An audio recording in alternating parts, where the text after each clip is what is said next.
பிற மாநிலங்கள் இருக்கிறவர்கள் திமுகவை எப்படி பார்க்கிறார்கள் அப்படின்னா, திமுக ஒரு ஹிந்தி எதிர்ப்பு கட்சி, ஒரு இந்து எதிர்ப்பு கட்சி, பிற மாநிலத்தவருக்கு எதிரான கட்சி. இந்த அடிப்படையில தான் பார்க்க. அப்படிங்கிறப்போ ஸ்டாலின் எப்படி ஏக இந்தியர்களால் ஏற்கப்படுகிற தலைவராக இருக்க முடியும்? அப்படிங்கிறப்போ இதை ஏன் செந்தில் பாலாஜி திடீர்னு ஆரம்பிக்கும்? இதுக்கு என்ன காரணம்? அதாவது இது ஒரு டாக்டிக்ஸ். ஸ்டாலின் தான் பிரதமர் வேட்பாளர் அப்படின்னு சொல்லிட்டு பீகார்ல ஒரு ஓட்டு கூட தேஜஸ்வி யாதவ் வாங்க முடியும். கிட்டத்தட்ட நைட்டு 9 to 10 வரைக்கும் 1.25 மணி நேரம் அவர்கிட்ட மனது விட்டு பேசியிருக்கு. அப்போ அவர் சொன்னது, அப்ப பேசி முடிச்சுட்டு கிளம்புறப்போ நான் எடப்பாடி பழனிசாமி சார்ட்ட என்ன கேட்டேன்னா, சார் ஒருவேளை கூட்டணி உடைந்தால் அப்படின்னு இழுத்த உடனே எடப்பாடி பழனிசாமி சொன்னார், சார் RS பாரதி ஏன் இன்னைக்கு இப்படி திடீர்னு அப்படியே கொந்தளிச்சு போய் என்னமோ மாதிரி பேசி இருக்கிறார் அப்படின்னா, அந்த அளவுக்கு திமுக தலைவர்கள் ஒரு பதற்றத்தில் இருக்கிறார்கள் என்று போதும். கோலஹலாஸ் டிவி யூடியூப் சேனல், இது வாய்மையின் எக்காலம். ஸ்டாலின் பிரதமர் ஆவார் என்று செந்தில் பாலாஜி கூறியிருக்கிறாரே. வணக்கம். அது எப்படி ஏதாவது ஜோசியம் பார்த்தாரா என்னன்னு தெரியல. அதாவது இது ஒரு உத்திங்க. முதல்ல கொஞ்சம் லாஜிக்கலா போவோம். ஸ்டாலினை பிரதமராக ஏற்றுக்கொள்வதற்கான ஏற்பு விகிதம் அகில இந்திய அளவில் என்ன இருக்க முடியும்? தமிழ்நாட்டுக்கு வெளியில ஸ்டாலினுடைய செல்வாக்கு என்ன? அவரை பிற மாநிலத்தவர்கள் எந்த அளவுக்கு ஏற்றுக்கொள்வார்கள்? இந்தியாவிலேயே பெரும்பான்மை இந்துக்களுக்கு வாழ்த்தே சொல்லாத ஒரு முதல்வர் ஸ்டாலின் மட்டும்தான், வேற யாரும் கிடையாது. இந்துக்களுக்கு வாழ்த்து சொல்வதில்லை என்பதை ஒரு கொள்கை முடிவாக வைத்திருக்கிற ஒரே கட்சி இந்தியாவில் டிஎம்கே தான். யாருமே இல்லைன்னு சொல்ல முடியாது. அப்படிங்கிறப்போ இந்தியாவில் இருக்கிற 80% இந்துக்களுக்கு வாழ்த்து தெரிவிக்காத ஒரு கட்சி டிஎம்கே. இந்தியாவில் கிட்டத்தட்ட 45 கோடிக்கும் அதிகமானவர்கள் தாய்மொழியாக கொண்டிருக்கிற ஹிந்தியை எதிர்க்கக்கூடிய, ஹிந்தி திணிப்பு எதிர்ப்பு என்கிற பெயரில் ஹிந்தி எதிர்ப்பை மேலெடுத்து சென்று கொண்டிருக்கிற ஒரு கட்சி திமுக. தமிழகத்துல வேலை பார்க்கக்கூடிய பிற மாநிலத்தவர்கள், அது தொடர்பா என்ன நடந்து கொண்டிருக்க திமுக ஆட்சி வந்ததற்கு பிறகு அப்படிங்கிறது எல்லாருக்கும் தெரியும். 2021 சட்டப்பேரவை தேர்தலில் திமுகவுக்கு அட்வைசராக இருந்த பிரசாந்த் கிஷோர் வட மாநிலத்தவர்கள் தமிழகத்தில் தாக்கப்பட்டது உண்மை என்று கூறியிருக்கிறார். இவ்வளவு நடந்திருக்கு அப்படின்னா இந்த சமிங்க பண்ணி பாருங்க. திமுகவை பற்றிய அகில இந்திய பார்வை, அதாவது தமிழ்நாடு தவிர்த்து பிற மாநிலங்கள் இருக்கிறவர்கள் திமுகவை எப்படி பார்க்கிறார்கள் அப்படின்னா, திமுக ஒரு ஹிந்தி எதிர்ப்பு கட்சி, திமுக ஒரு இந்து எதிர்ப்பு கட்சி, திமுக பிற மாநிலத்தவருக்கு எதிரான கட்சி. இந்த அடிப்படையில தான் பார்க்க. அப்படிங்கிறப்போ ஸ்டாலின் எப்படி ஏக இந்தியர்களால் ஏற்கப்படுகிற தலைவராக இருக்க முடியும்? நீங்க தேர்தலுக்கு முன்னால நாங்கள் வெற்றி பெற்றால் ஸ்டாலின் தான் பிரதமர் ஆவார் அப்படின்னு சொல்லி எதிர்கட்சிகள் கூட்டாக அறிவிச்சா என்ன நடக்கும் அப்படின்னா, அந்த எதிர்கட்சிகள் தரப்புல ஏதேனும் ஜெயிக்கிறதுக்கு 1-2 சீட் இருக்கலாம், அந்த சீட்டு கூட ஜெயிக்க முடியாமல் போயிடும். வட மாநிலத்தவர்கள் யாருமே ஓட்டு போட மாட்டார்கள். திமுக பற்றி இப்ப நான் என்ன சொன்னேன்னா, அந்த மதிப்பீடு தான் தமிழகத்துக்கு வெளியே எல்லா மாநிலங்களிலும் இருந்து கொண்டிருக்கிறோம், குறிப்பா வட மாநிலங்களில். இவ்வளவு தூரம் செந்தில் பாலாஜி சொல்றாருல, இப்போ போன தடவை 2019 ரொம்ப வெளிப்படையாக ராகுல் காந்தி தான் பிரதமர் வேட்பாளர் அப்படின்னு ஸ்டாலின் அறிவித்தார் இல்லையா? அதே போல எதிர்கட்சிகள் ஒன்று சேர்ந்து ஒரு கூட்டறிக்கை மூலமாக, இல்லாட்டி நேரடியா ஒரு ஜாயிண்ட் பிரஸ் மீட்ல நாங்கள் வெற்றி பெற்றால் ஸ்டாலின் தான் பிரதமர் அப்படின்னு சொல்லி தேர்தலுக்கு முன்பாக அறிவிக்க சொல்லுங்க பாப்போம். எங்க அறிவிக்கிறாங்களா பாப்போம். அப்படி அறிவிச்சா என்ன ஆகுங்கிறது அவர்களுக்கு தெரியும். அதனால அகில இந்திய அளவுல ஸ்டாலினுடைய ஏற்பு விகிதம் ரொம்ப ரொம்ப குறைவு. யாரும் ஏற்க மாட்டார்கள். தமிழகத்திலேயே ஸ்டாலினுடைய ஏற்பு விகிதம் பெருமளவில் சரிந்திருப்பதாக mood of the nation India today survey சொல்லுகிறது. கடந்த ஆண்டு 60% இருந்த இந்த தடவை 45% சரிந்திருக்கிறது. அப்படிங்கிறப்போ இதை ஏன் செந்தில் பாலாஜி திடீர்னு ஆரம்பிக்கும்? இதுக்கு என்ன காரணம்? அதாவது இது ஒரு டாக்டிக்ஸ். ஜெயலலிதா 2014 தன்னைத்தானே பிரதமர் வேட்பாளராக முன்மொழிந்து கொண்டார். அப்பதான் லேடியா மோடியா அப்படின்னு ஒன்ன அவர் கிளப்பினார். அந்த டயத்துல வரலாறு காணாத ஒரு வெற்றியை அதிமுக பதிவு செய்தது. அதே போல பிரதமர் ஆகிறாரோ இல்லையோ, இவர்தான் பிரதமர் அப்படின்னு சொல்லி தமிழ்நாட்டுல சொல்றது மூலமா தமிழ்நாட்டுக்குள்ள திமுகவின் வெற்றியை அதிகப்படுத்த முடியும். ஏன்னா தமிழ்நாட்டுல இருக்கிறவங்க அந்த தடவை ஓட்டு போடுறப்ப என்ன செய்வாங்க, ஜெயிச்சார்னா நம்ம தமிழ்நாட்டை சேர்ந்த ஒரு பிரைம் மினிஸ்டர் வருவாரு அப்படிங்கிற ஒரு எண்ணத்துல ஓட்டு போடுவாங்க. எப்படி இதுக்கு முன்னால ஜெயலலிதா சொன்னப்போ கிட்டத்தட்ட அத்தனை பேரும் ஓட்டு போட்டார்களோ அது போல இப்படி ஒன்றை கிளப்பி விடுவதன் மூலம் தமிழகத்துக்குள் திமுகவுடைய வெற்றியை இன்னும் மேம்படுத்திக் கொள்ள முடியும், இன்னும் மேக்சிமைஸ் பண்ண முடியும். சோ அதற்கான டாக்டிக்ஸ் அதை இப்பல இருந்து கிராஜுவலா ஆரம்பிக்கிறார். இன்னும் போக போக இது இப்படியே ஊதிக்கிட்டே போவாங்க. அவர்தான் பிரதமர்னு அப்படிலாம் பிரதமர் சொல்றப்போ நாம கேட்க வேண்டிய என்னன்னா, அவர்தான் பிரதமர் அப்படிங்கிறத, இவர்தான் பிரதமர் வேட்பாளர் அப்படிங்கிறத எதிர்கட்சிகள் ஒன்று கூடி தேர்தலுக்கு முன்பே வெளிப்படையாக அறிவிக்குமா அப்படிங்கிறத நாம கேட்கணும். இதுக்கு முன்னால ராகுல் காந்தி வெளிப்படையா ஸ்டாலின் அறிவிச்சார்ல, அதே போல ஸ்டாலின் தான் பிரதமர் வேட்பாளர் அப்படிங்கறது எதிர்கட்சிகள் ஒண்ணு கூடி சொல்லட்டுமே பார்ப்போம். செந்தில் பாலாஜி அந்தந்த சீசனுக்கு வெவ்வேறு கட்சிகள்ல இருக்கக்கூடியவர். இன்னைக்கு சீசனுக்கு அவர் திமுக ஒட்டி கொண்டு இருக்கிறார், நாளைக்கு என்னன்னு அவருக்கே தெரியாது. அதனால அவர் சொல்றதெல்லாம் நம்ம அதிகாரபூர்வமா எடுத்துக்கொள்ள வேண்டிய அவசியம் இல்லை. எதிர்கட்சி தலைவர்கள் ஒன்று கூடி சொல்லட்டும். நிச்சயமா சொல்ல மாட்டாங்க, எழுதி வச்சுக்கோங்க. சொன்னால் என்ன ஆகும்னு அவங்களுக்கு தெரியும். ஸ்டாலின் தான் பிரதமர் வேட்பாளர் அப்படின்னு சொல்லிட்டு பீகார்ல ஒரு ஓட்டு கூட தேஜஸ்வி யாதவ் வாங்க முடியாது. யூபியில ஒண்ணும் நடக்காது, அவ்வளவுதான், கதை கந்தலாயிரும். அதனால அகில இந்திய அளவுல ஸ்டாலினுடைய ஏற்பு விகிதம் மிக மிக குறைவு, தமிழகத்திலேயே குறைந்து கொண்டு வருகிறது. எனவே எதிர்கால பிரதமராக ஸ்டாலின் இருக்க வாய்ப்பே கிடையாது. தமிழகத்தில் தங்களுடைய வெற்றியை இன்னும் அதிகப்படுத்திக் கொள்வதற்கான ஒரு வியூகமாக இதை நான் பார்க்கிறேன். தேசிய அளவில் மதச்சார்பற்ற கூட்டணியை பலப்படுத்தும் முன்முயற்சியில் ஈடுபட போவதாக ஸ்டாலின் கூறியிருக்கிறாரே.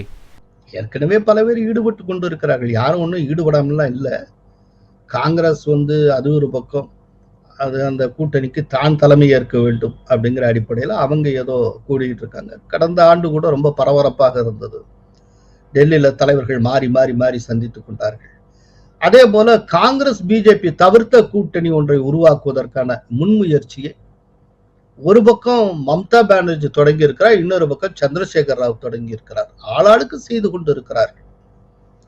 ஆனா இந்த இடத்துல ஒரு சில மாதங்களுக்கு முன்பு நியூஸ் 18க்கு ஸ்டாலின் அவர்கள் ஒரு இன்டர்வியூ கொடுத்திருந்தார்.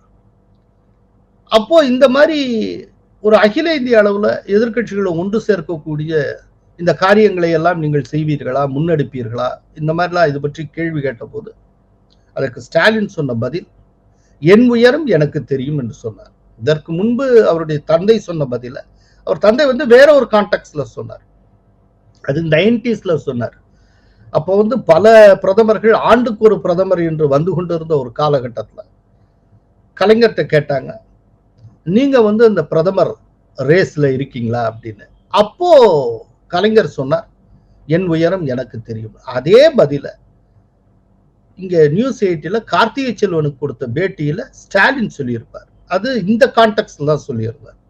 அதாவது எதிர்கட்சிகளை ஒருங்கிணைக்கிறது, அவங்கள ஒண்ணு சேர்த்து ஒரு அணிக்குள்ள கொண்டு வர்றது, ஒரு அகில இந்திய அளவுல ஒரு அம்பர்லாவை உருவாக்குறது, இந்த விஷயத்துல நீங்க ஈடுபடுவீங்களான்னு கேட்கிறப்பதான் என் உயரம் எனக்கு தெரியும்னு சொல்லியிருந்தார். அதனால அந்த பதில் ஒரு உண்மையான பதில், ஒரு உண்மை அப்படின்னு எடுத்துக்கொண்டார். இப்போது நீங்க கேட்கிற கேள்வி அந்த இது ஒரு முரண்பாடாக இருக்கிறது. இப்ப திடீர்னு அவங்க திடீர்னு ஆரம்பிச்சு என்ன செய்ய போறாங்கன்னு தெரியல. ஆனா இங்க இருக்கக்கூடிய மாநில கட்சிகள், பல கட்சிகள் ஆளாளுக்கு ஏதோ ஒரு முயற்சியை மேற்கொண்டு இருக்கிறது. தேசிய கட்சியான காங்கிரஸ் எதையோ ஒரு முயற்சியை செய்து கொண்டு இருக்கிறது. அவங்களால முடிஞ்சது என்னமோ பண்ணிட்டு இருக்காங்க. ஆனா எப்படி ஒன்று கூட போகிறார்கள் என்று தெரியவில்லை. இவர்கள் எல்லாரும் ஒன்று சேருவதற்கு, ஒரு குடை கீழ் வருவதற்கு, ஒரு அம்பர்லாவுக்கு கீழே திரளுவதற்கான வாய்ப்புகள் மிக மிக குறைவு.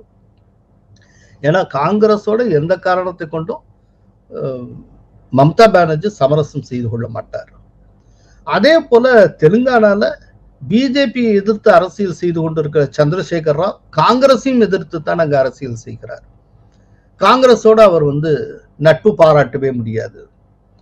அதே போல ஏற்கனவே அரவிந்த் கெஜ்ரிவால் தெளிவாக சொல்லிவிட்டார், நாங்க யாரோடையும் கூட்டணி வைக்க போவதில்லை, தனித்துதான் களம் காண போகிறோம் அப்படின்னு. ஏன்னா இதுவரைக்கும் ஆம் ஆத்மி தனித்து போட்டியிட்டு தான் ஒவ்வொரு முறையும் வெற்றி பெற்றிருக்கிறது.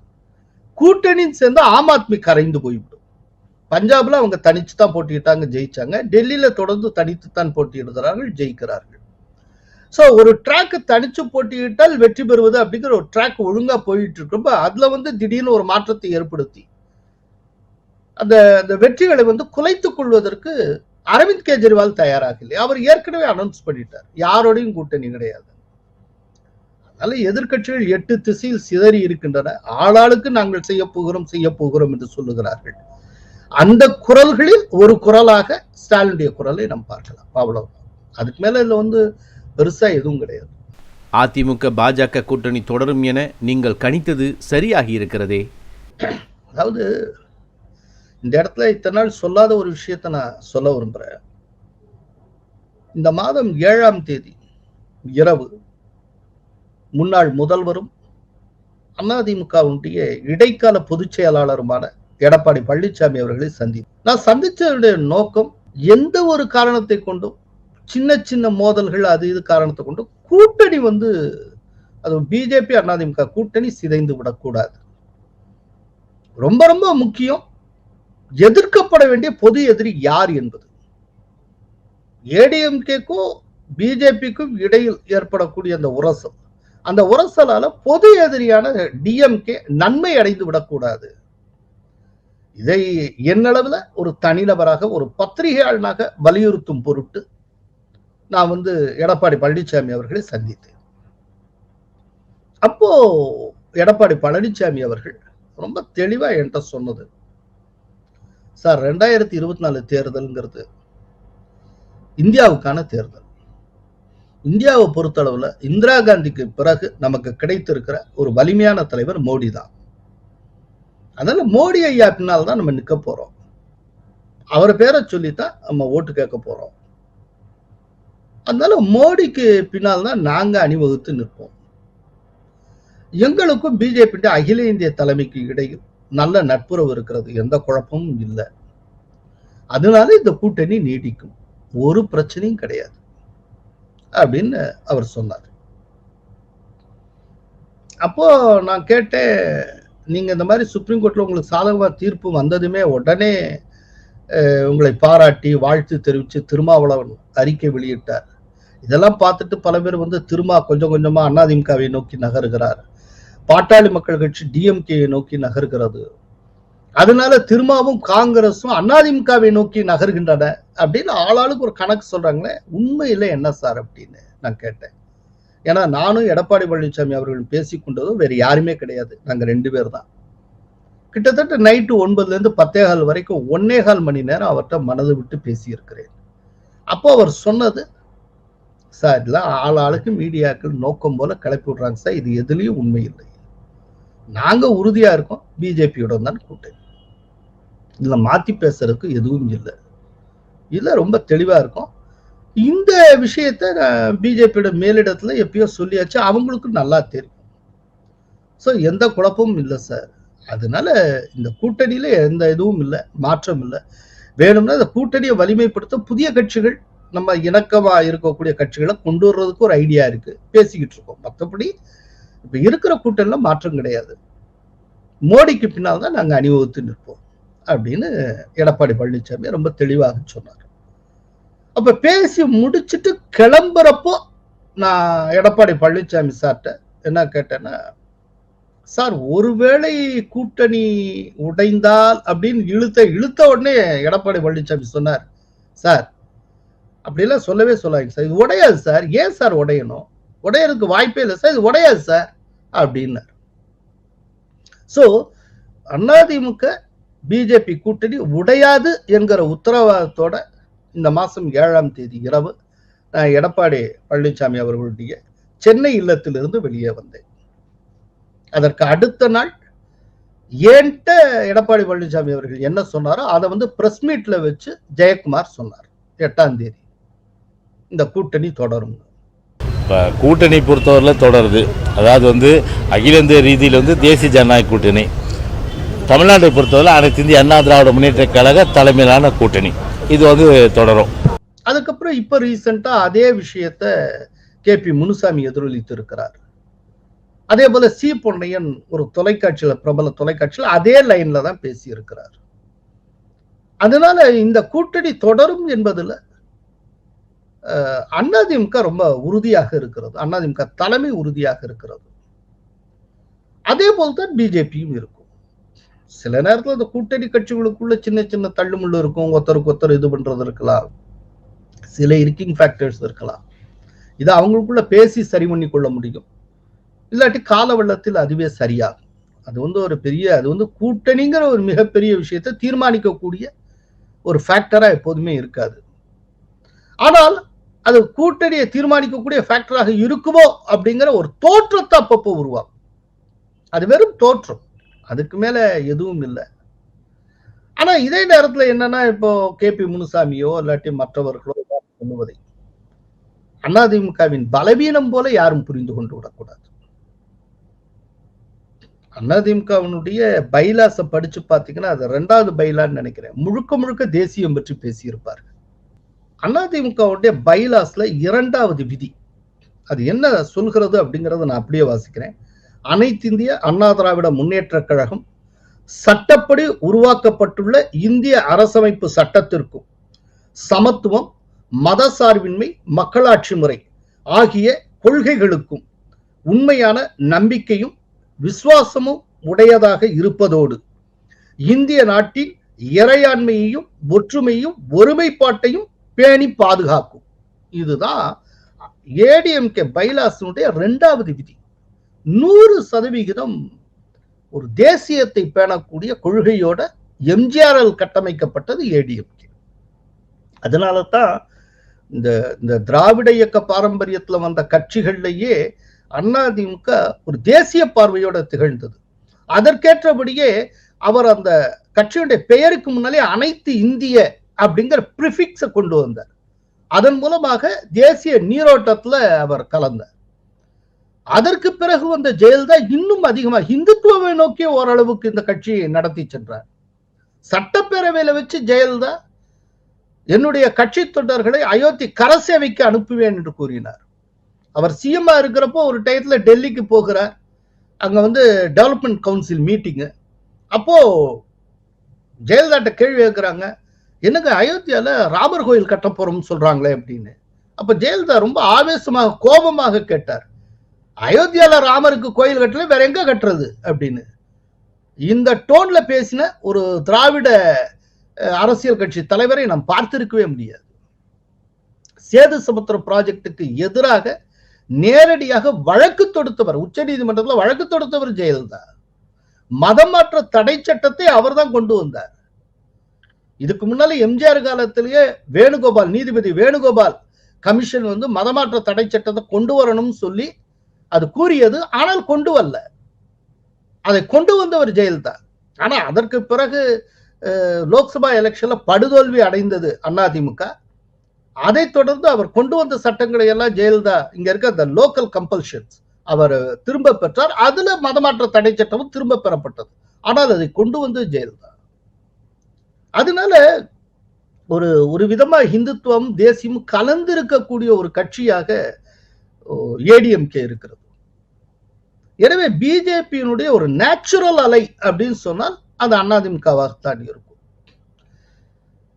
எந்த ஒரு கூட்டணிக்குள்ளேயும் உள்ளுக்குள்ள ஒரு சின்ன சின்ன சலசலப்பு இருக்கும். பர்ஃபெக்டா அப்படியே ஜெல் ஆகும் அப்படின்னு சொல்ல முடியாது. ஆனால் அந்த சலசலப்பு பொது எதிரிக்கு உற்சாகத்தை தந்துவிடக்கூடாது.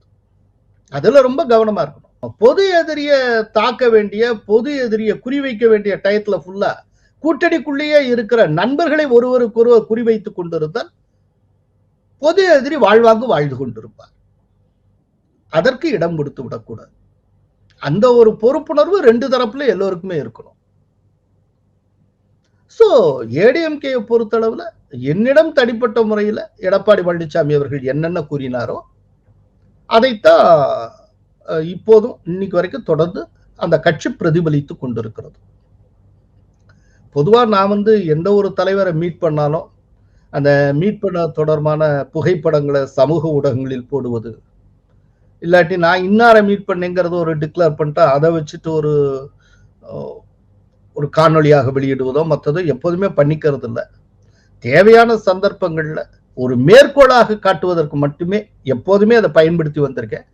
நீங்கள் கேள்வி கேட்டதற்கு எடப்பாடி பழனிசாமி அவர்களுடனான சந்திப்பே ஒரு சரியான பதிலாக இருக்கும் என்கின்ற காரணத்தினால் அந்த சந்திப்பு பற்றிய விஷயங்களை, விவரங்களை இன்னைக்கு வெளிப்படையா சொல்லியிருக்கேன்.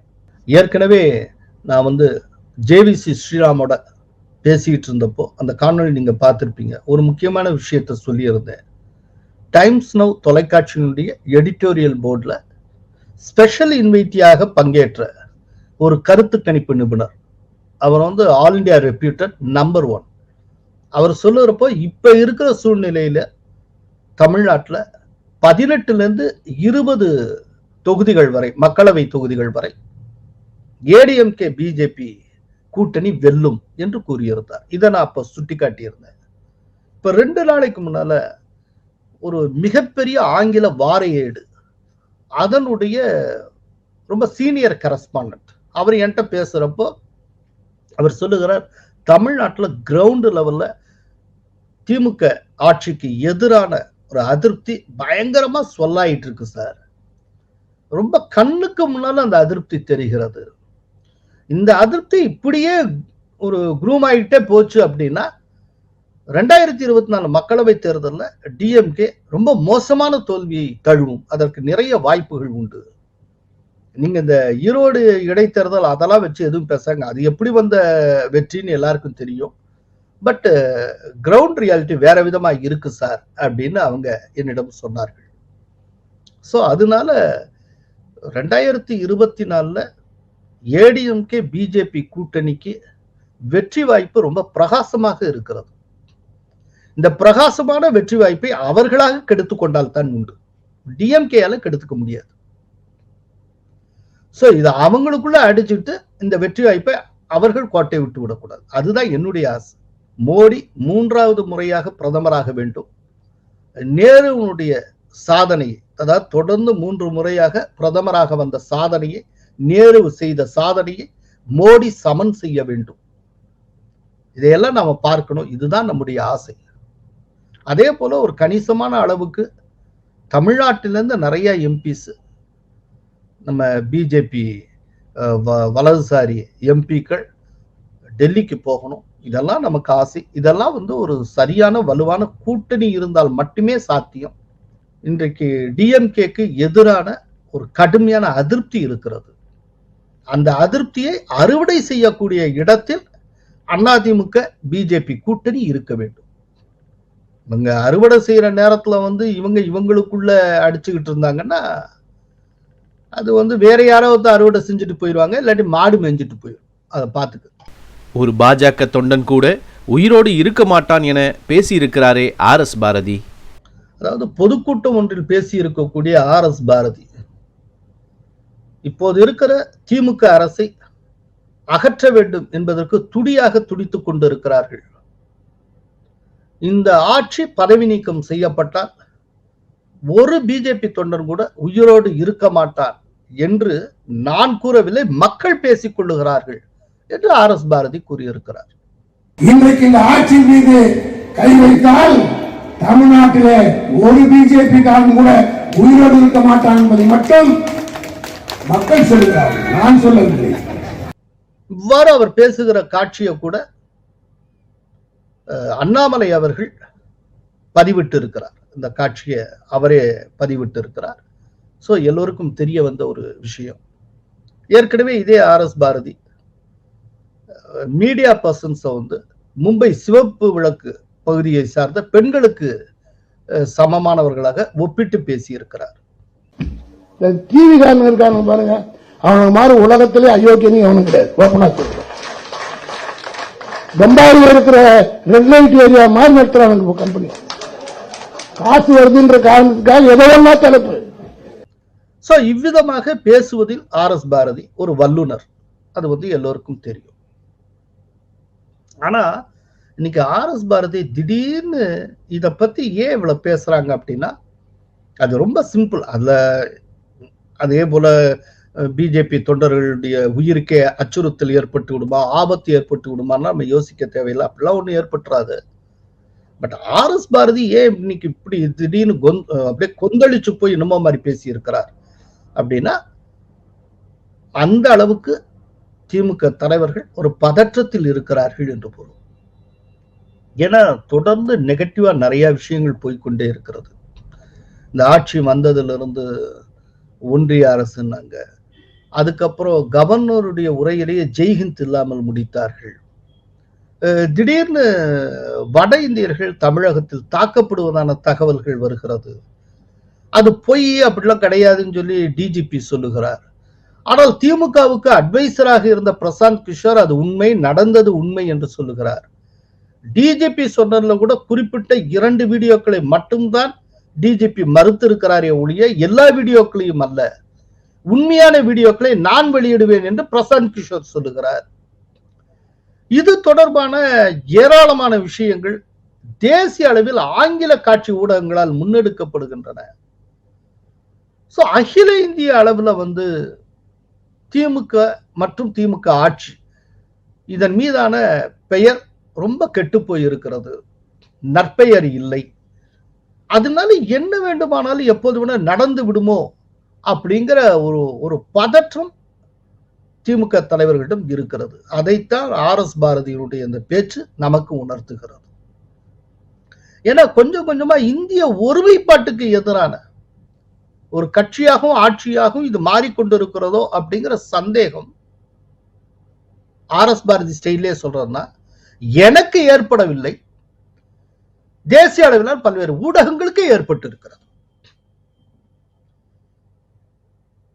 இந்திய ஒருமைப்பாட்டுக்கு எதிரான ஒரு ஆட்சியாகவும் கட்சியாகவும் திமுக விளங்கி கொண்டிருக்கிறதோ அப்படிங்கிற சந்தேகம் எனக்கு ஏற்படவில்லை, ஆனால் மக்களுக்கு ஏற்பட்டு இருக்கிறது. சோ இது இந்த விதமாக மக்களுக்கு ஏற்பட்டு இருக்கிற காரணத்தினால ஏதாவது ஒண்ணு நடக்கக்கூடாது, நடந்துருமோ அப்படிங்கிற ஒரு பதற்றம் ஆர்எஸ் பாரதி போன்ற தலைவர்களிடம் ஏற்பட்டு இருக்கிறது. ஏற்கனவே இந்திரா காந்தி காலத்துல கலைஞருடைய ஆட்சி கலைக்கப்பட்டு இருக்கிறது. பட் அந்த காங்கிரஸோட தான் அவங்க அலையன்ஸ் வச்சுட்டு இருக்காங்க, அது வேற விஷயம். அதனால இந்த மாதிரியான விஷயங்கள ஒரு முன்னனுபவம் இருக்கின்ற காரணத்தினால் ஆர்எஸ் பாரதி ஒரு பதற்றத்தில் இருக்கிறார். சோ டிஎம்கே தலைவர்கள் ஒரு பதற்றத்தில் இருக்கிறார்கள், அச்சத்தில் இருக்கிறார்கள் என்பதற்கு சாட்சியாக ஆர்எஸ் பாரதியின் உரையை நாம் எடுத்துக்கொள்ளலாம். அதற்கு மேல இதுல வந்து பெரிய அர்த்தம் தேடிக்கொண்டு நம்முடைய நேரத்தை வீணடிக்க தேவையில்லை. நாட்டு பாடலுக்கு ஆஸ்கர் விருது கிடைத்திருக்கிறது. ராஜமௌலி இயக்கத்துல மரகதமணி கீரவாணியினுடைய இசை அமைப்பில் RRR அப்படிங்கிற ஒரு சங்கி படத்தினுடைய, ஏன்னா அப்படித்தான் அதை எல்லாருமே சொன்னாங்க, அந்த படத்தை எதிர்த்தவர்கள் அதை சங்கி படம் என்றார்கள். அந்த படத்தில் இடம்பெற்ற நாட்டு அப்படிங்கிற பாடலுக்கு ஒரிஜினல் சாங் கேட்டகரியில ஆஸ்கர் அவார்டு வழங்கப்பட்டு இருக்கிறது. அது வழங்கப்பட்ட அந்த சமயத்துல மரகதமணி கீரவாணி பேசுறப்போ கார்த்திகேயருக்கு என்னுடைய நன்றி அப்படின்னு அவர் தெரிவித்து பேசினார். இது வந்து இந்தியர்களுக்கு ரொம்ப பெருமை சேர்க்கக்கூடிய ஒரு விஷயமாகும். நிறைய ஒரு பலத்த போட்டி இருந்தது. அந்த போட்டிக்கு மத்தியில ராம் சரண் தேஜாவும் ஜூனியர் என்டிஆரும் நடித்த அந்த பாடல் நாட்டு என்கிற பாடல் ஒரு ஆஸ்கர் விருதை பெற்றிருக்கிறது. இதுக்கு முன்னால AR ரஹ்மான் ஆஸ்கர் விருது பெற்றிருக்கிறார். அது கூட ஒரு நேட்டிவ் பிலிம்னு சொல்ல முடியாது. இது முழுக்க ஒரு இந்திய தயாரி. இந்த படத்துல RRR படத்துக்கு கிடைத்திருக்கிறது. இதுல பெரிய விஷயம் அப்படின்னாக்க, இந்த படத்துக்கு கிடைச்ச ஏன் இந்த அளவுக்கு பேசுறோம்னா, இந்த படம் வெற்றி அடைவதற்கு முன்பாக இது வெளிவந்த காலத்திலே இது வந்து சங்கி படம் என்று முத்திரை குத்தப்பட்டது. அதற்காகவே அது கடுமையாக விமர்சனத்துக்கு உள்ளானது. அந்த படத்துக்கு இன்றைக்கு சர்வதேச அங்கீகாரம் கிடைத்திருக்கிறது. எல்லோரும் ஏதோ ஒரு டயத்துல இந்த லைனை நோக்கித்தான் வரணும், இதை ஏற்றுக்கொண்டுதான் தீர வேண்டும், வேற வழியே கிடையாது. அதை நோக்கி நகர்ந்து கொண்டிருக்க. அதோடு மட்டுமில்ல, இன்னொரு மகிழ்ச்சியான செய்தி, இந்தியாவிலிருந்து போன எலிஃபன்ட் விஸ்பரர்ஸ் அப்படிங்கிற டாக்குமெண்ட்ரி ஃபில்ம், அதுவும் ஆஸ்கர் விருதை பெற்றிருக்கிறது. ஸோ இந்த 2 படத்தையும், இந்த திரைப்படமாகட்டும் ஆவணப்படமாகட்டும், இதை தயாரித்த தயாரிப்பாளர்கள் அந்த படக்கும் கோலாகலாஸ் டிவியினுடைய வாழ்த்தை தெரிவித்துக் கொள்கிறோம். நன்றி, வணக்கம். கோலஹலாஸ் டிவி யூடியூப் சேனல், இது வாய்மையின் எக்காலம்.